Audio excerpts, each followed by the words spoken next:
सियाल।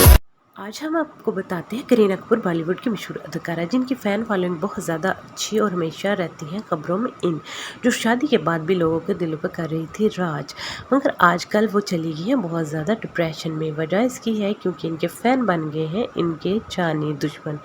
वजह जानने के लिए देखते रहिए वीडियो को आखिर तक, और मेरा अगर चैनल पसंद आ जाए तो प्लीज़ सब्सक्राइब करना मत भूलिएगा। हाँ जी, तो चलते हैं असल खबर की तरफ। करीना कपूर को एक रोल ऑफर हुआ था, सीता माँ का रोल, जिसकी खातिर मांग लिया करीना कपूर ने 12 करोड़। बस फिर क्या था, इनके फैंस हो गए इनसे सेख्वा। उन्होंने कर दिया है करीना कपूर का बाइकआउट। फैन के मुताबिक करीना कपूर को सीता माँ के करैक्टर की इतनी बड़ी रकम डिमांड नहीं करनी चाहिए थी, बल्कि इस करैक्टर को करना चाहिए था with out charge. Kareena Kapoor चली गई हैं डिप्रेशन में और हो गई हैं बीमार और कर रही हैं अद्वियात का इस्तेमाल नींद के लिए। सैफ अली खान का कहना है कि इनके 2 छोटे बच्चे हैं, उनको भी तवज्जो नहीं दे पा रही क्योंकि करीना कपूर जो है वो बहुत ज़्यादा डिप्रेशन में चल चुकी है।